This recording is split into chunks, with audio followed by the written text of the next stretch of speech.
The chipped paint green gates are hot to the touch. A shadow bigger than the sun cools, darkens, and opens them. Rory walks towards it. Hi, Nick. You alright, Rory? Yeah. Sean cried today. Again. Is that right, Rory, yeah?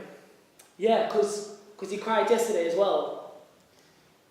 Alright, you got any other parents you want to talk to, Rory, or is it just me? No. Anyway, I'll see you later. Bye, Nick. The tears have dried. In their place are dark lines showing where they fell. You right, son? How was play centre?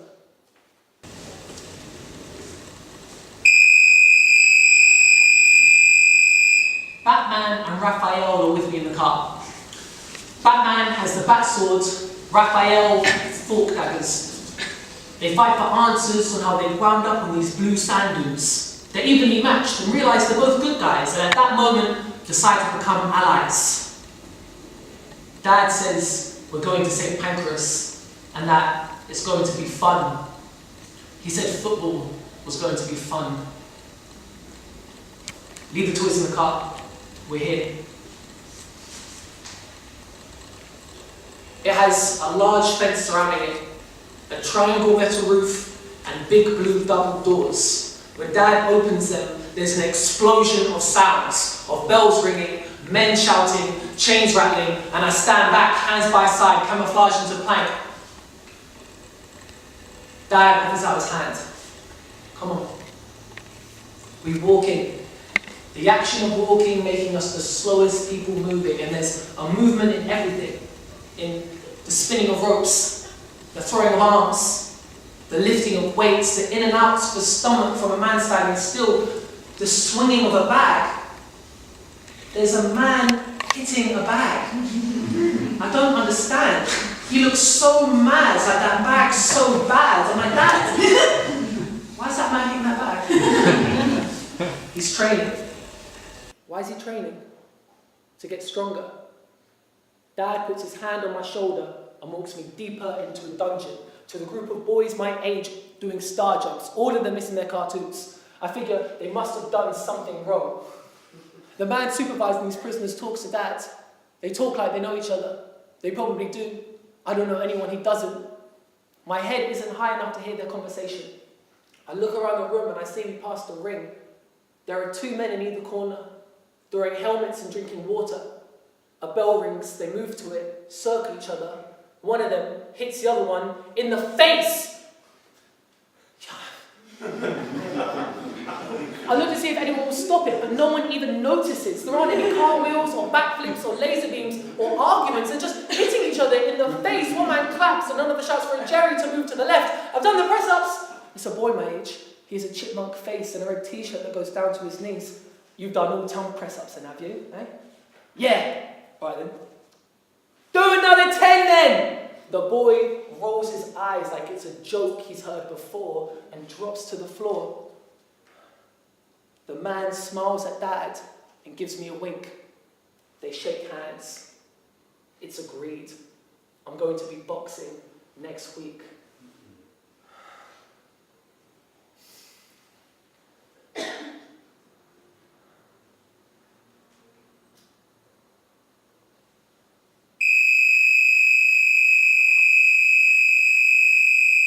I've parted the war zone. I've got the good guys on the left of my room and the bad guys on the right. They're frozen in dragon punches and flying kicks, faces twisted in a permanent fury. Within this space, I've made just enough room for my body. Go on, do another 10 then. All right.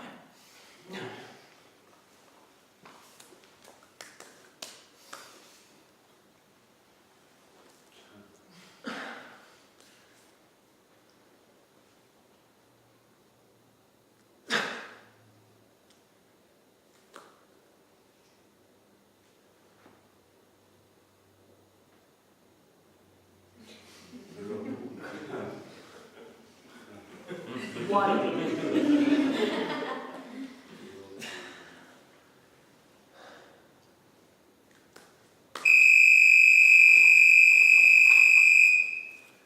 Ronnie Smith is stood centre of the ring.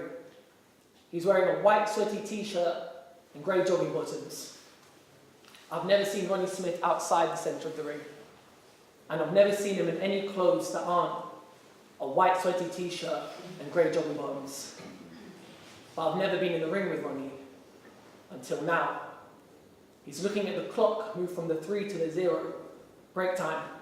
I'm in the corner looking at him with pupils so big they could swallow a fist, looking at the sweat he's covered in, and the thick lines around his eyes, around his mouth where he smiles. Ronnie turns, gives me a wink that only someone called Ronnie Smith could give. I hear the bell, and so deaf to all noise outside the ring, all I hear is my heartbeat, and all I see is him. I realise how tall he is, how small I am. He lifts the left hands up for left hand, left hands up for left hands. I know that. I jab, I don't bring it back, tap. Ronnie hit me. I look to Dad to help. He points at his fist and puts it next to his chin. Keep my left up. 1, 2. I drop my fist before I throw them. Knock my forehead. I bring my fist back to my chin for protection, and so Ronnie doesn't see my now wobbling bottom lip. Move around Ronnie. Ronnie's analysing my guard, my stance. I'm looking at his arms, wondering how arms so large could move so fast. Jab. I jab, bring it back. Jab. I jab, bring it back. All I have to do is bring it back. 1, 2. I drop my fist before I throw them. No! My forehead. I bring my fist to my chin, mouth, nose, eyes, forehead. Hiding, crying, still boxing, rubbing my eyes with gloves bigger than my face. You alright? Ronnie lets me jab it out for the rest of the round.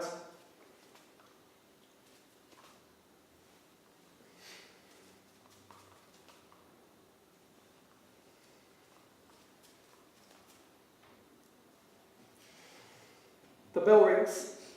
He gives me a pat on the back. I, with my head hung low, leave my gloves by the side of the ring, stepping under the bottom rope. I start undoing my wraps. I walk towards the door of the gym, and I leave.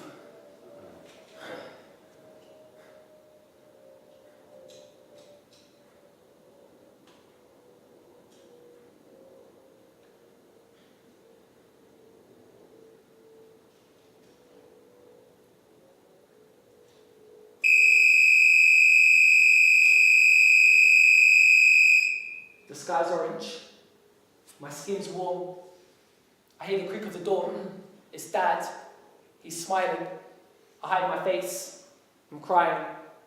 I cry a lot. What's wrong? Ronnie hit me. Did it hurt? No. Do you want to stop? No. Do you want to go home? No. Should we go back in then? Okay.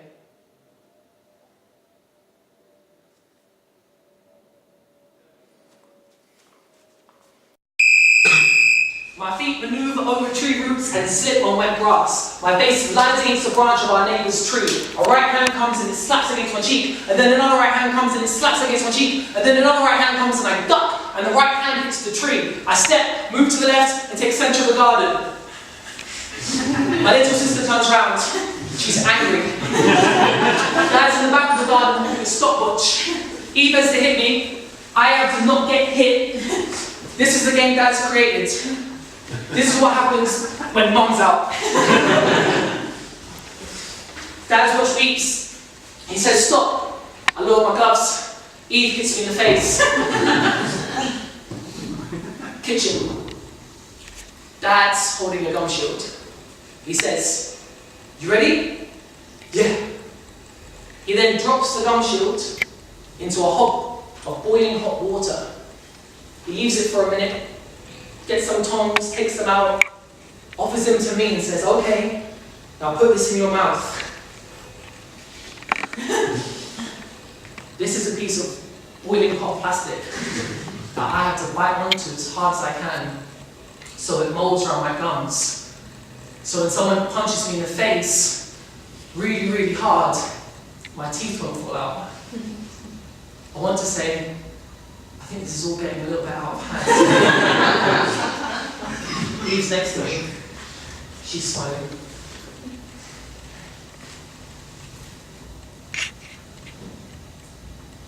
Now, right now. It's hot. It's meant to be hot. Sorry.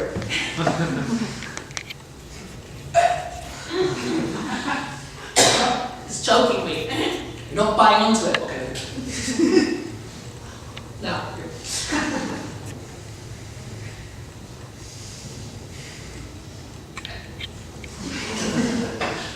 I can't do it. Yes, you can. Eve's got bored. She started watching cartoons.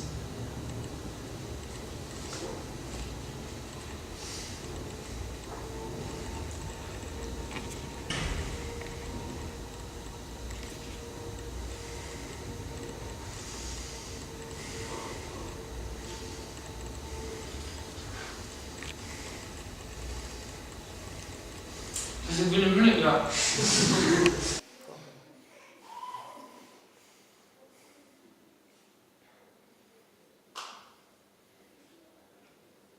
Has it been a minute?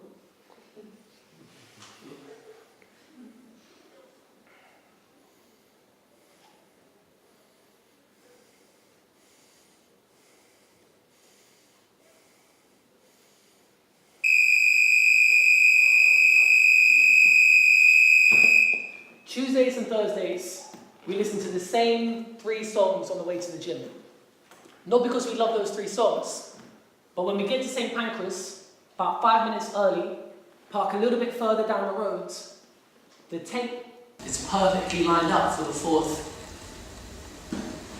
Stand up and fight until you hear the bell. Stand toe to toe, trade blow for blow. Keep punching till you make your punches tell. Show that crowd what you know, And until you hear that bell, that final bell, stand up and fight like hell. Stand up and fight. Stand up and fight. Stand like hell.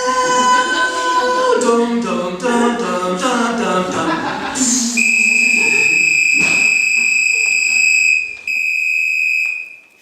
I knew Fapper's name before it was told to me. For him to be who he is, he has to be called Fapper. He has to look just like his father, and his father has to be a Commonwealth silver medalist who has plans for his son to follow in his footsteps. He has to have the darkest skin I've ever seen, and there's no way he can't walk in the gym on his first day smiling his smile that says he's better than everyone. There was no way any of us could disagree with him. In shadowboxing, I keep him in view. He bobs and weaves, dropping his head like it's dead weight. When I try, it's like my head is being lowered by a crane. Have you seen Fapper? He's really good. Not as good as Pat though, Taylor says. Taylor. I'm on the bag with Alfie when Fapper and Patrick touch gloves. I barely get to my 3rd punch when Patrick barges out the ring, wailing, crying, rips off his headguard, grabs the door to utility room and slams it. The gym is silenced. Even the boxercisers. Johnny points at me from the centre of the ring. You, in. I walk a slow walk to the boxing bag. Fapper just beat Patrick. Patrick was our best head guard. Actually, Patrick isn't the best boxer. He's the best fighter. Gum shield. And he punches hard and punches a lot. Left glove. Makes me cry a lot. I've got to stop crying so much. Right glove. But I've outboxed Patrick a couple of times. I'm a better boxer than Patrick. I step into the ring.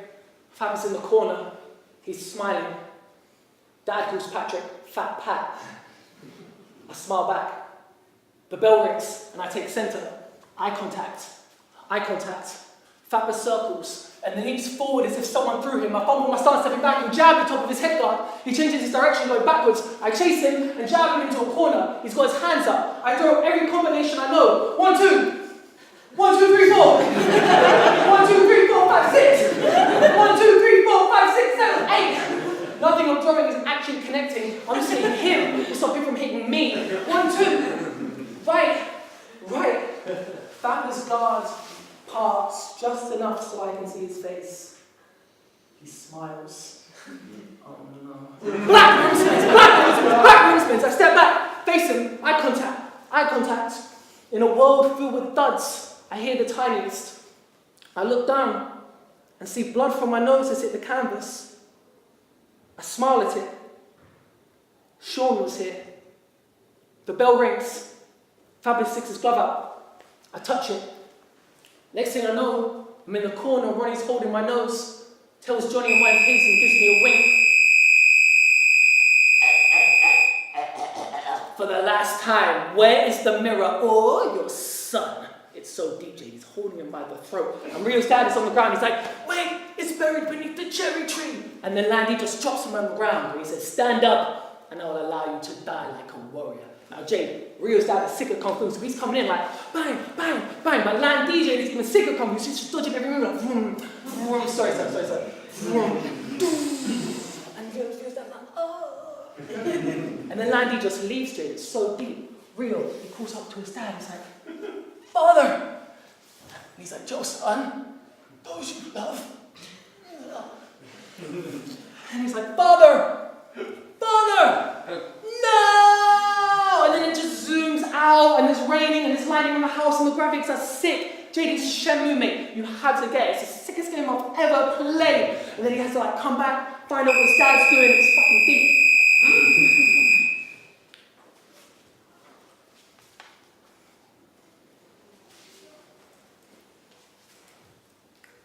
I was meant to be one of the first fighters on the bill. There's been a scheduling mix-up. When someone charges towards you, you step, pivot, punch. When someone charges towards me, I step back, crouch, and put my hands up. The fight against that instinct is harder than the fight itself. Johnny says, when someone's charging towards me, jab. And when I'm going forward, jab. And when I'm too close to throw a jab, jab. Because I'm tall. Johnny's a short, stocky Scottish man who counts the circuits in French. Sit-ups! 1, 2, 3, 4, 5, 6, 7, 8, 9, 10. Press-ups! Johnny was in the French Foreign Legion. Dad says the French Foreign Legion is like an army in the desert for people that don't want to go to prison. That's not why I find Johnny scary. My opponent is on the other side of the hall. He's gotten taller and stronger and uglier since I last saw him. He gets taller, stronger, and uglier every time I look at him. Johnny encourages aggression. 2 warriors in the center trading punches. That's what Johnny sees heart in. I think in every spar, I leave him broken-hearted. It's not that my heart's not in it. I just want to be able to hit and then not get hit. Johnny doesn't seem to think it can go both ways. 10:30. 5th time I've warmed up, only to be told not yet. I take my gloves off. Rest. Dad takes me for a walk outside to clear my head. He says that if I fight like I sparred last night, I've got nothing to worry about. And he talks about how brave I am for getting in the ring. And that he's proud of me no matter what. Sometimes I think he sees too much. Like he talks about this bravery I have for not quitting. When I see it, it's just accepting fate. Proud of me no matter what. What if I told him I wanted to stop and come back in? Johnny says, where you been? You're on. Glove up. It's a posh night in Essex. A lot of fat men in suits sat on circled tables. Johnny leads me to the ring and I'm scared of him because I know no matter what techniques or secrets he decides to share with me, right now, I'm not ready. This is his 3rd fight. It's my first. I'm not ready. Center of the ring. Ref asks, you ready? We touch gloves. We go to our corners. He charges forwards. And I step back, crouch, and put my hands up.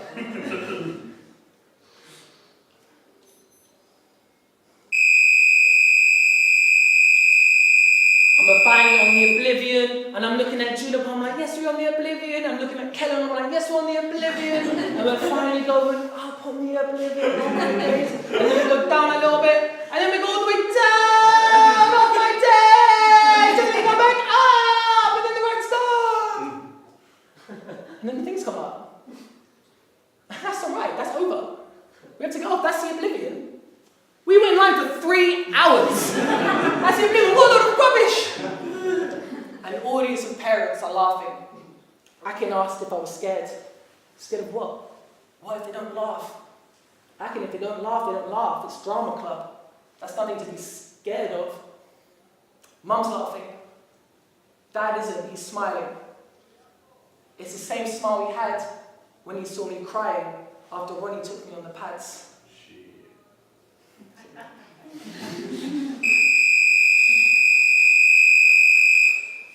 My legacy at the Kronk St. Pancras began and ended with my blood on that canvas. My record is 2 losses. My first fight ended within about 30 seconds of the first round. Even I would come home to see Dad watching the tape of the second fight. He points out how obvious it is I've landed more punches. He doesn't like the way I'm treated by the trainers, so we go to a new gym, the All-Stars, on Harrow Road. It's where Fapper and his dad now go to. A place where the big pimping instrumentals on a permanent loop.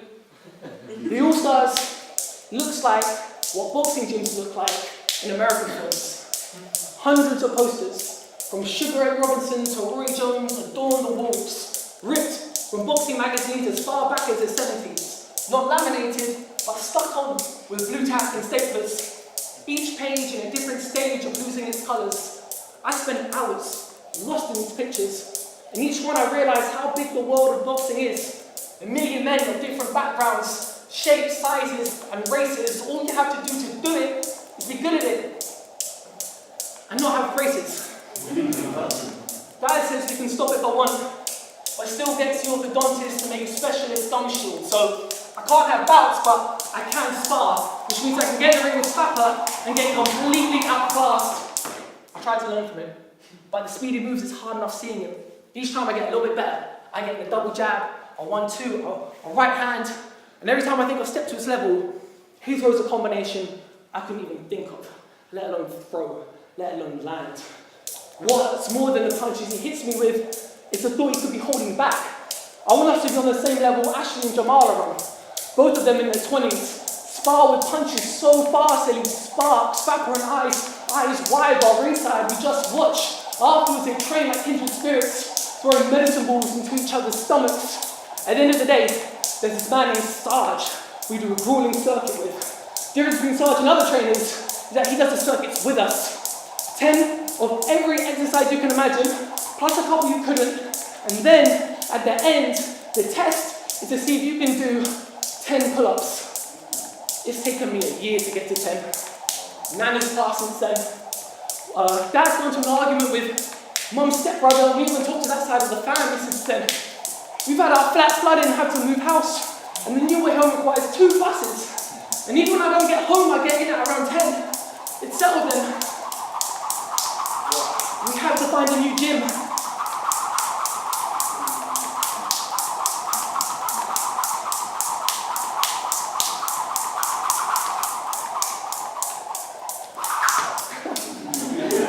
First one to fucking end on early.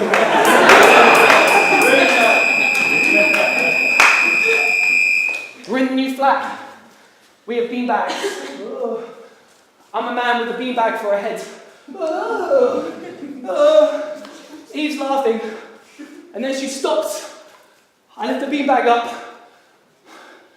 It's Mum and Dad. Dad's face is red. His eyes are puffy. You think that's funny? No. What if you fell out that window? You think we could afford it? Do you have any idea how much it costs to fix a window? You fall on the neighbour's car, we have to pay for that as well. We have to pay for your funeral. We just paid for your nan's. We have to organise it. I have to tell all these people I don't like just because you decided to put a beanbag on your head. Do you still think it's funny? No. Dad goes downstairs. Door slams. I lead with my left. Out so far that if it was raised, it'd be a Black Power protest. Eye contact. Eye contact. Simon drags his feet across the dusty canvas, taking center of the ring. I go towards him, hesitantly, thinking if I go easy on him, maybe he'll go easy on me. It's not likely. Simon shows me his gum shield. His eyes wince, my knees drop, his right goes over the top, his feet are stuck, planted, throwing punches. My head is by his stomach, bobbing and weaving. Before every punch I hear him breathe in, a hook scrapes atop my head guard, spins halfway around my face. Stop. Wait. I stand up, try to adjust, see his right hand, bang! Decked by a foot taller, year older, 2 stone heavier, curtain-haired Irish freight train by the name of Simon. He calls his van his car, and for the past 6 months, 3 times a week, after every time he's beaten my ass, he said to me, good spar, the room spins. He throws a left hook, which is my right glove, which is my face. It's like I'm kicking myself. If I could laugh, I'd laugh. I use the momentum of his punch and throw a hook on my own. It connects. I can't let him catch his breath. He gets angry and throws 3 hooks in a row, and I duck, and I bob, and I trip, start hustling, dust my gloves off. Simon will throw more punches, but he's too busy breathing. He doesn't do exercises. Now, kill him now. Apart from punching, he's got no defense. And when he's tired, he's defenseless. He's just scared of going up to him. He leans in with the jab. Lazily, I step to the right, put all my weight on the ball of my right foot, twist it, turn my hips, extend my arm, throw my fist, bang! His head goes backwards, bang! Bang, bang! Bang! Bang! He lifts his left up, like for a break, like a plea. Fuck off! Bang! Bang, bang! Bang! Bang! Bang! Bang! Bang! Bang! Bang! Bang! Bang! Bang! Bang! Bang! Bang! Bang! Bang! Bang! Bang! He's looking at the ground, at my shoes. Bang! Bang! Eye contact. I close him off, and then I let him go. And then I close him off, and then I let him go. He doesn't come to the center anymore. This is my home. When Simon's not trying to kill me, he has quite a childlike face. I swing a hook, he ducks and goes to the other side of the ring. The bell goes. He gets out.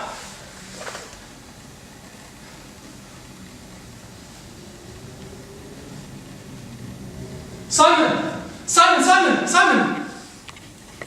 Good spar. Cheers. On the car ride home, Dad can't stop talking about that first right hand, about the sound it made, how it's a changing of the guard, how he guarantees Simon will be back next week. He's a bully, and I beat him. It makes the car ride home all the more short. He can't park outside, or else he'll get a ticket. He says it's ridiculous. He wants to say more, but he doesn't. He just grips the steering wheel extra tight, closes his eyes.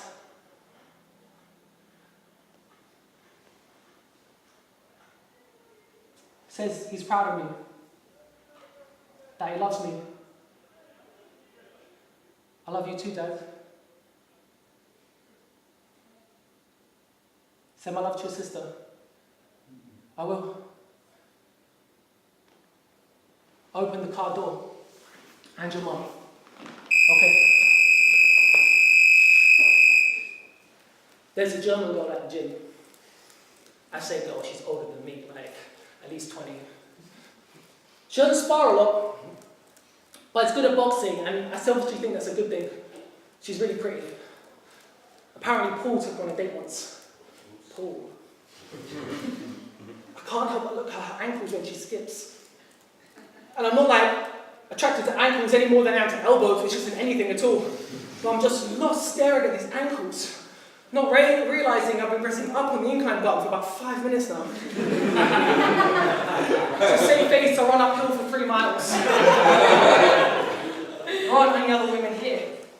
Just me, Dad, Irish travellers, trainers, and the vent. The vent says when he grows up he wants to be a butcher. I think they may get his right hand to replace the device he used to stun cows. In the ring, he catches me on the dodge, almost knocking my head off, but my neck stays stiff. Inside, my brain's doing backflips. I'm alright. Levent's eyes go wide, and he says with his gum shield in his mouth, "Oh, Sorry. Tap, tap, tap. My nose is bleeding. Paul calls for the end of the round. Thanks, Paul. Good time in there. I step out the ring, staring at the ceiling. When there's a pull up my hand, I follow it.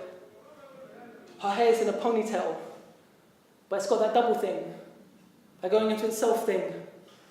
David Platts. I'm in the girls' toilets. They're pink. They're the girls' toilets. She's resting a tissue on my nose. Her right hand lifts my jaw up. A finger brushes against my earlobe. If she let go, I'd fall down. Her face is concentrated on my nose. My face is concentrated on her face. I've never been this close to someone I wasn't supposed to hit. You're always fighting. Thanks. She leans back, assesses. Instinct says she'll throw a right, but there are no rights, just smiles. You can't dodge that. She leaves. Ponytail swings. The mirror leaves me with me.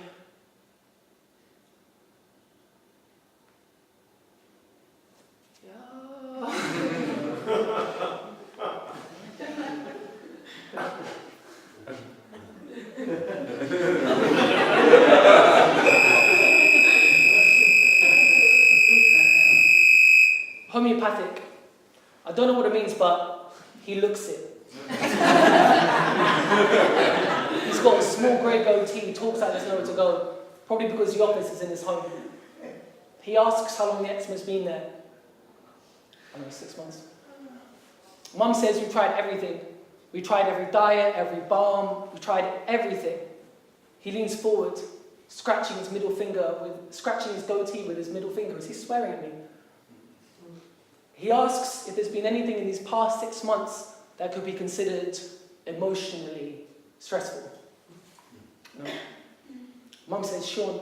Then she looks at me and then looks at the ceiling and looks at her knees and says, sorry, recently, me and his father, Mick, we've decided to separate.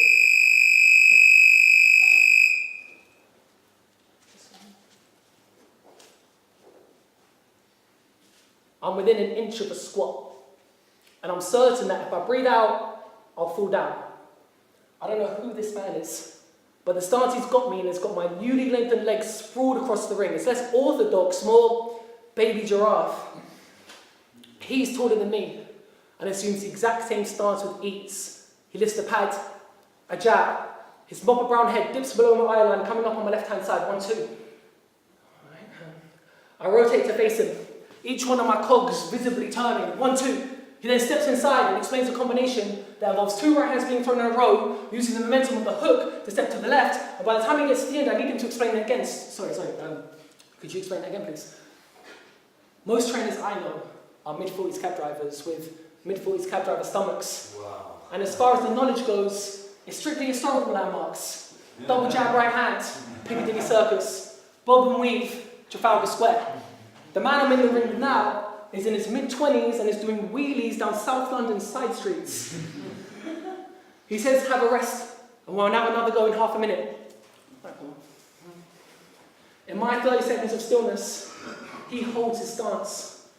He practices a burst of movement to the left with the right hand, followed by a left hook.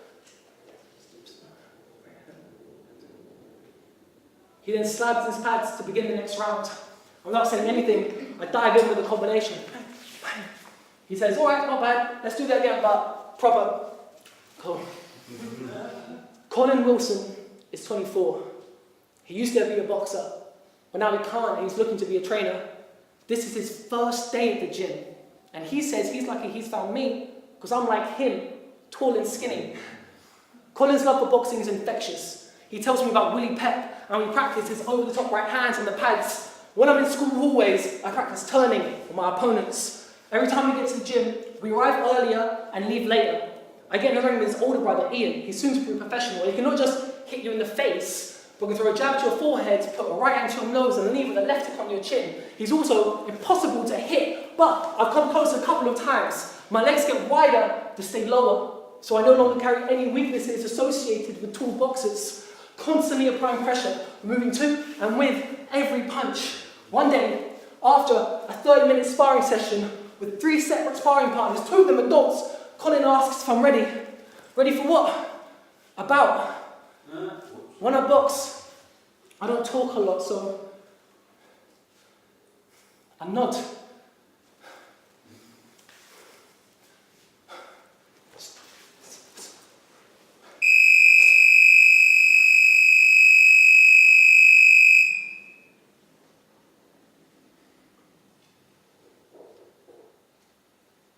Colin said, before the weigh-in, it might be a good idea to go to the toilet. That was half an hour ago now. Nothing. I just sat in the seat. I stand up, still flush. Go outside, wash my hands. I go out and I see Colin and Dad's backs spring from the wall, acting like they weren't waiting for me, like they're not as nervous as I am.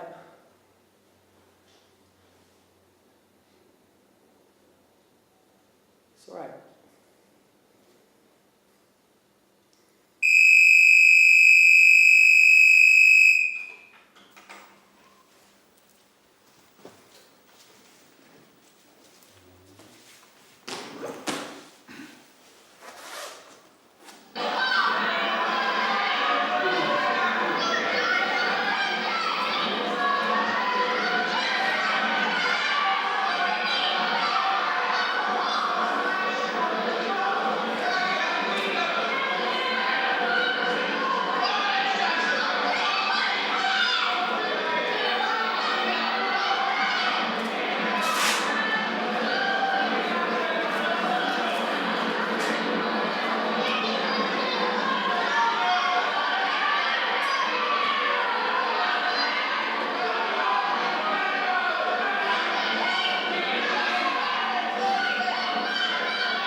policy of Vietnamization.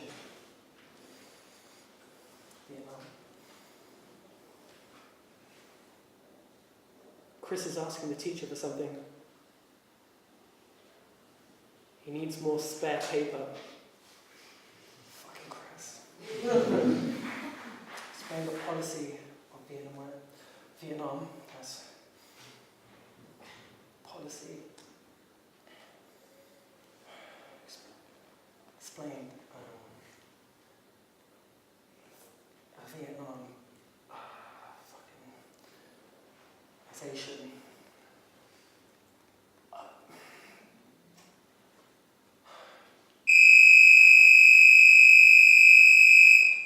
The dust rises as my feet land, knees bent, elbows tucked, my whole body under his fist. The longer his arm swings, the quicker the air he punches through turns into treacle. I keep my right hand locked on my temple, ball on my left foot twists, throws my fist into his side. There's a glass from his gum shield. I've stolen his air. Colin shouts from outside the ring to the head. Right foot steps back, left hook swings. Head guard wobbles, right hand lands clean. He goes backwards, retreats, low back touching ropes, ready for an onslaught. The crowd roar.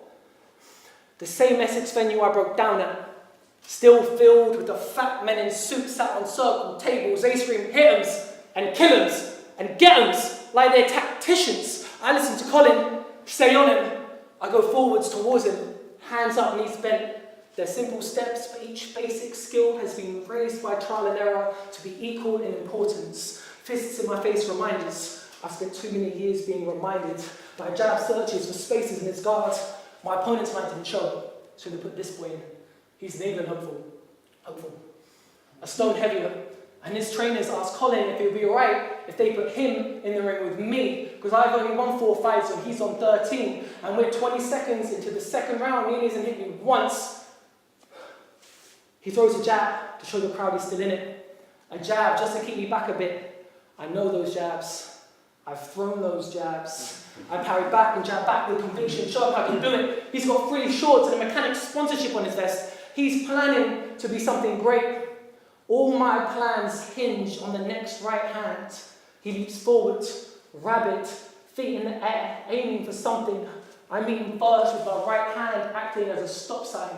He goes backwards, running across the ring, and falls over.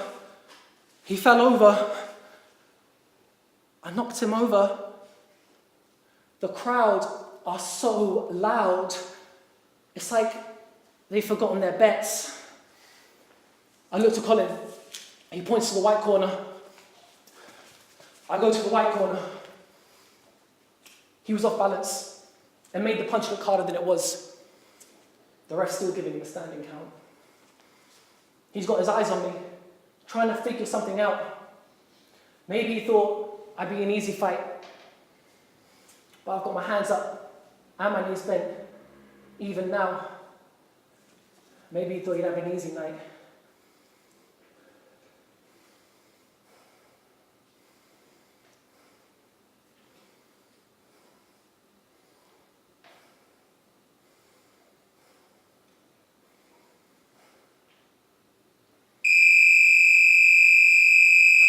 Okay, listen to me. And when I say listen to me, that means everyone listens to me, and everyone includes you, Andres. Okay, thank you very much. Everyone here who has got their GCSE results and realizes that they can't do an A-level, or may not want to do an A-level, don't worry, we have a BTEC table on this side of the hall. So everyone who's going to do their A-levels on this side, and if you want to do a BTEC, this side over here, thank you. Back here. I take a piece of paper with my name on it and a lot of D's on it to the BTEC table. There's home economics, travel and leisure, performing arts. Performing arts, what's that? Is that like drama?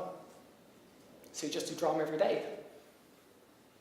You just do drama every day? Actually, every day. Can I do drama then, please? Can I do drama? Alright, cool, thank you. When is this? Alright, thanks, thank you. My fist makes a home in his nose. He goes to the ropes. I should follow, instead I hold center. The bell rings. He gives me a hug. which turns into a half-eyed collapse into my arms. He says, "Well done." And I won that. I say, "Thanks, you never know." I walk to my corner. I look for Dad. He gives me a nod. I look for Colin. He gives me a nod. I've done enough. Dave takes my head guard off, struggling with the Velcro, probably hurting me more now than I got in the last 3 rounds.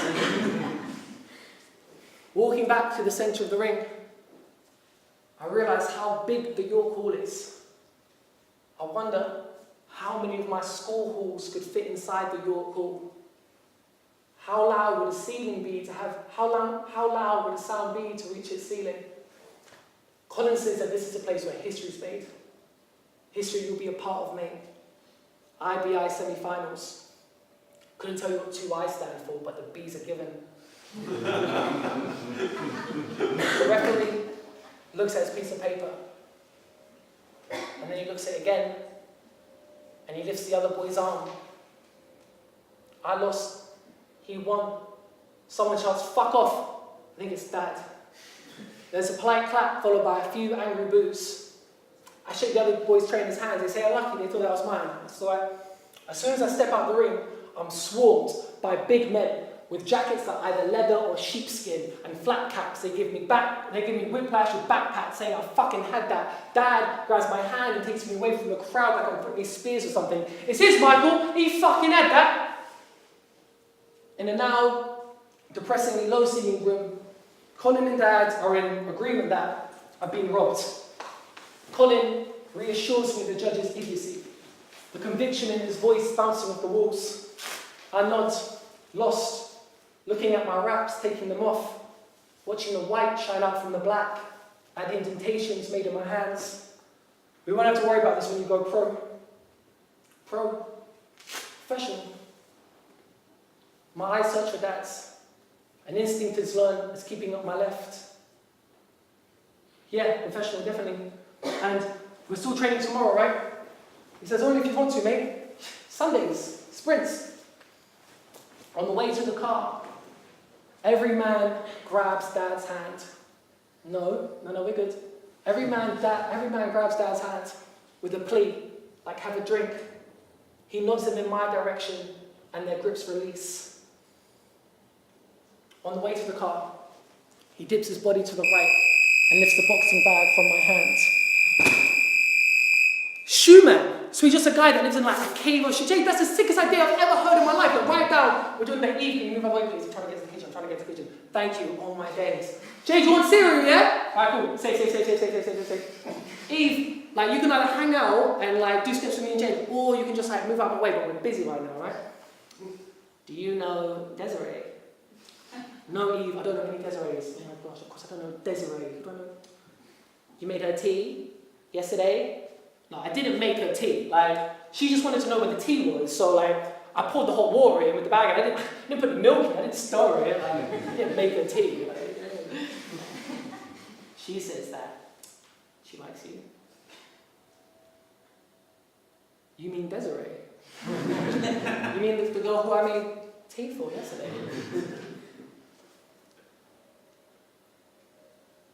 Desiree, the one I made tea for, yeah? I feel a bead of sweat run down my forehead. It hits my left eyebrow and settles into a cut in my eyelids. There's a sting. If I had a sound, it'd be bacon hitting a hot frying pan. Eczemas turn my eyelids a deep red you can see from across a football pitch, and if there wasn't so much adrenaline running through my body right now, I'd move my neck and feel the sweat run down my cheek. Yeah, who you gonna talk to, mate? The floorboards creak as I twist my feet. I grab Alex by the collar and I start shouting at him. Who are you gonna talk to, mate? You're not saying anything, mate! David isn't pulling us back, so I start shaking his collar more and laughing. You're not saying anything, mate! You're not saying anything to anyone. Finally, David grabs us back. He's very slow on cues, like, I don't know, I'm laughing. Nothing's funny, like we kill a baby. The spotlight makes a sound turning off, and heat leaves my skin. I grab a chair, take it off stage, and start running. The world turns white as my eyes adjust to the sun. Alex shouts from outside, the drama blocker grabbed his collar too hard. I turn and face him mid-run with my fingers over my lips. If he shouts that loud, the audience will still hear him. There's a ramp, I run up that. Stairs, I run up those. Room 21, find my backpack. Change my clothes, check my phone, 5:30. That's half an hour. I can make it. Miss Brown catches me at the door, asks me about UCAS. I nod, all the while sliding under her arm, saying, I know. Sorry, miss. Stairs, run. Corridor, run. School gates, bus stop. Where do you see 11? Run to the next bus stop. Where do you see 11? Run to the next bus stop. Where do you see 11? I swear, I've had hot water boil in front of my own fucking eyes. I never had a C11 come when I needed one. I run all the way to Brunswick train station and throw my body through the doors just as they're closing. Sorry.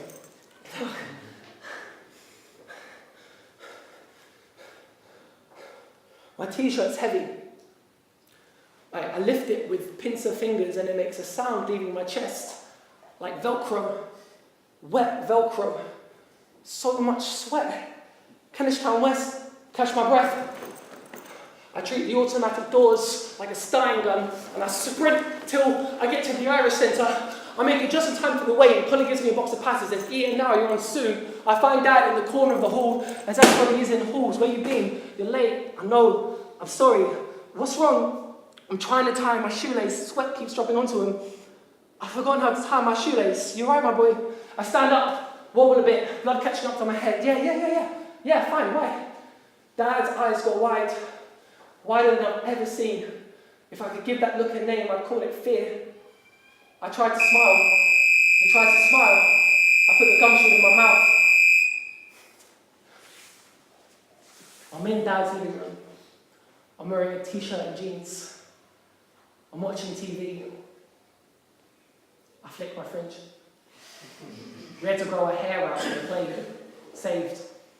It's been 6 months now and I still haven't got it cut. Dad looks at it suspiciously, as if my fringe is changing me. Like it whispers into my ear while I sleep, telling me not to listen to it. Well, you're training on Wednesday. Yeah? Did you? So I went there and I didn't see you. I talked to Colin, I talked to Alan, they didn't see you. I looked like an idiot, son. I was embarrassed. I had drama stuff. What about the other times then? You keep saying you're going to go, and then I go and I don't see you. I'm sorry. I'll go on Wednesday. I don't care about that. I don't care. I go there to see you. I don't get to see you every day anymore, son.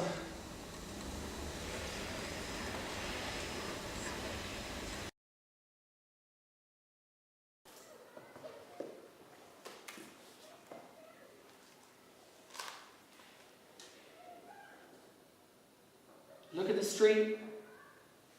Look at my notebook. Look at the street. Turn my notebook.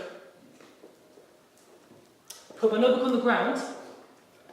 Follow the map I drew of Google. And use that route till I get to the venue. Left, left, straight. Easy. Should be. This method of getting to gigs works rarely. Most nights I'm not taking a left instead of a right and end up walking around London all night. But there's a Lego brick click satisfying feeling about going from a part of London you don't know to a part you do. Walking till Charing Cross turns into Vauxhall, or realising how close East London is to Angel. Walking around London at night time when there are no people is like the training section in a computer game. Practicing for when it matters. For the days. But the days roads load people with jobs going to places.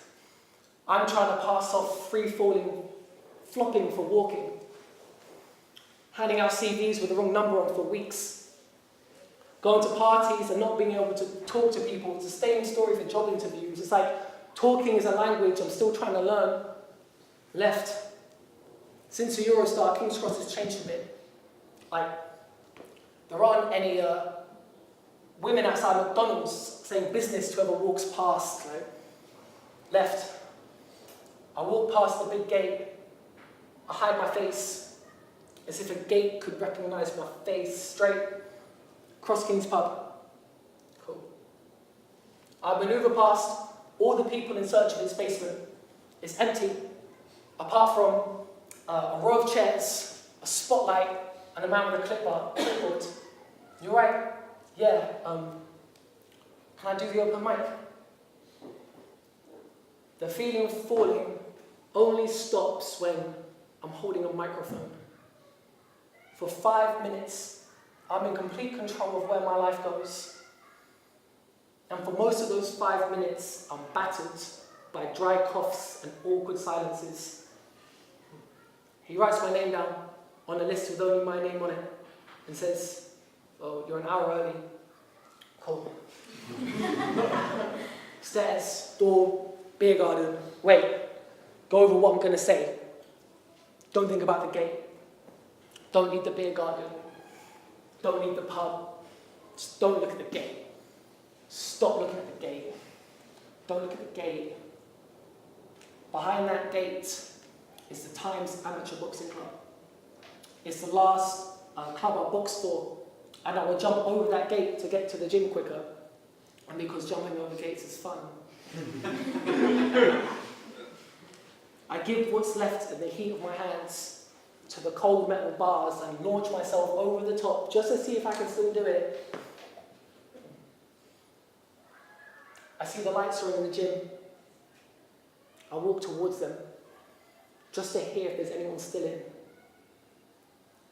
And then I go inside just to be inside again. I don't know why. It's all too soon, really. I'm not supposed to come back till I've made something of myself, till I've proven that my choices are the right ones, because when so many people look out for you, it feels disrespectful to not do so for yourself. My little brag, though! Dave's voice catches me off guard. I feel like I've been caught sneaking in. The spit, he's smiling. The spit on the side of his mouth, prominent as it's ever been. I've learned more about boxing dodging Dave's spit than I have listening to him talk about boxing. He asks why he hasn't seen me on the telly yet. Like it's a real question. I don't know. He then tells me that Colin doesn't train here anymore, and I nod, pretending I knew that.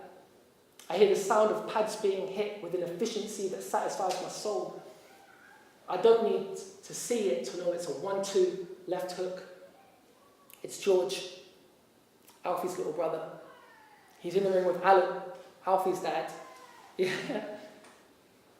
George's eyes have a focus that I only ever see in athletes, having nothing matter more than what's directly in front of them. The bell rings and he smiles at me. He knew I was here this whole time, but only waited till now to say hello, and in that, I know he's the real deal. He sits on the side of the ring, his blonde cropped hair glistening with sweat. There's no one else in the gym. The night's dedicated to training him. He's got a big fight coming up, IBI finals. He asks how Dad is. He's doing well. Alan asks how his writing's going. Well as well. He had a play on at the Royal Court recently. Alan says, "Royal? It's all right." George asks if I came here to train. No, my mate is doing stand-up down the road, so I'm going to go support him. George's eyes look out and says, "Wow, stand-up. You've got to be really brave to do stand-up."